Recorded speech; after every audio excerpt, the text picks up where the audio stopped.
वलीउद्दीन साहब अपना तारुफ कराइएगा। अस्सलाम वालेकुम, मेरा नाम डॉक्टर वलीउद्दीन है और मैं currently as a vice chancellor UIT university में काम कर रहा हूँ। आप गवर्निंग बॉडी का इलेक्शन क्यों लड़ रहे हैं? देखें, हम सब जानते हैं कि कोई भी कौम अगर चेंज करना चाहे तो एक इंजीनियरिंग ऐसी फील्ड है कि जो कि किसी मुल्क को चेंज करके लेके आती है। और आप कोई भी यहीं पे देख लें, आपको 10,000 एप्लीकेशंस नज़र आ जाएंगी जो कि इंजीनियरिंग साइड की हैं।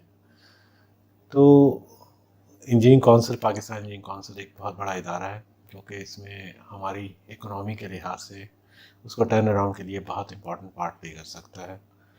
और मेरा मकसद भी यही है कि हमें ऐसे लोगों को वहाँ पे जाना चाहिए जो कि नए तकाज़ों को जानते हों, ख़ास तौर पे आजकल जिस तरह से चेंजेस आ रही है टेक्नोलॉजी की वजह से, और जिस तरह से आर्टिफिशियल इंटेलिजेंस और जो मॉडर्न टूल्स हैं, टेक्नोलॉजीज़ हैं, जिस तरह से हर चीज़ को चेंज कर रही है, तो वो उस फोरम पे ऐसे लोगों का होना बड़ा ज़रूरी है ताकि वो चेंज लेके आ सकें। तो मेरा मकसद ही यही है कि किसी तरह से मैं इस पाकिस्तान के लिए थोड़ी सी कंट्रीब्यूशन कर सकूं at Pakistan engineering council forum. आपकी किन सलाहियतों की वजह से इंजीनियर्स आपको वोट दें? अगर देखा जाए, मैंने इंडस्ट्री में भी काम किया है, फौजी फर्टिलाइज़र, पाकिस्तान स्टील मिल्स, और फिर गवर्नमेंट की स्कॉलरशिप में मैंने मास्टर्स और पीएचडी किया है यूएसए से।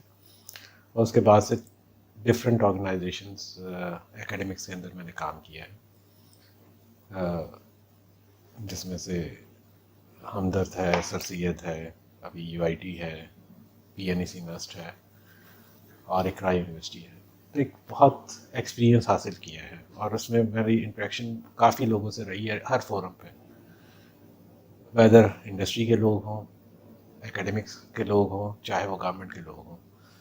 और जो है उसके लिहाज से जो मेरा एक्सपीरियंस है वो ना सिर्फ ये कि एकेडमिक एक्सीलेंस की तरफ, बल्कि पॉलिसी मेकिंग की तरफ, स्ट्रेटेजिक प्लानिंग की तरफ, और ख़ास तौर पे थिंकिंग टैंक्स, यानी कि थिंकिंग टैंक्स तो नहीं कहेंगे लेकिन ऐसे कि जो कि ऐसी बॉडीज़ जो कि थिंक करती है कि कैसे आगे बढ़ना है, उसमें काफ़ी कंट्रीब्यूशन रही है। तो मैं समझता हूँ कि ये ऐसी सलाहियत है जो कि हमें ज़रूरत है ऐसे बड़े फोरम्स पे। इसलिए मैंने सोचा कि इस तरह के जो है काउंसिल के लिए इलेक्शन लड़ा जाए ताकि अपनी कोई कंट्रीब्यूशन उसके अंदर शामिल की जा सके। आप गवर्निंग बॉडी का इंतखाब जीतने के बाद इंजीनियर्स का कौन सा मसला तरजीही बुनियादों पर हल करने की कोशिश करें? देखें, मसले हमारे पास अगर देखा जाए तो बहुत सारे हैं और कुछ आपस में इंटरकनेक्टेड है। सिर्फ ये कुछ तो ऐसा है कि जो कि हमारी सोसाइटी को और उस मुल्क के मसले हैं जो कि अफेक्ट हर डोमेन में कर रहे हैं। कुछ स्पेसिफिकली जो है वो इंजीनियर्स के मसले हैं और ज़ाहिर है कि हमें हर एंगल पे, हर लेवल पे देखना है। इंजीनियर्स का आजकल का जो सबसे बड़ा मसला है, हम सब जानते हैं कि यहाँ पे इंडस्ट्रीज़ जो है वो इतनी ज़्यादा ग्रो नहीं कर पा रही, बल्कि बहुत सारी इंडस्ट्रीज़ जो है वो आहिस्ता आहिस्ता बंद हो रही हैं। और इसी की वजह से हमारे यहाँ पे जॉब मार्केट इंजीनियर्स की बहुत तेज़ी से कम हो रही है। तो उसका इफेक्ट क्या हो रहा है कि जो स्टूडेंट्स जैसे 25,000 की तादाद में हर साल इंडक्ट होते थे डिफरेंट यूनिवर्सिटीज़ के अंदर, और वो श्रिंक है कि 10 से 15,000 के दरमियान हो पाते हैं, वो भी बड़ी मुश्किल से। तो एक चेन है। तो इसकी ज़ाहिर है कि सबसे बड़ी वजह जो है इंजीनियरिंग जॉब्स का है, और इंजीनियरिंग जॉब्स या कोई भी किस्म की इंडस्ट्रियल रिवाइवल है।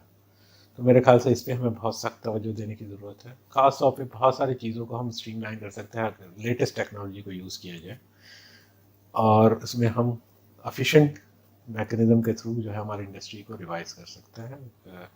तो ये एक मेरे ख्याल से मैं इस पर ज़्यादा फोकस करना चाहूँगा, और मैं जो है FPCCI की कुछ कमिटीज़ के अंदर भी मेंबर भी हूँ।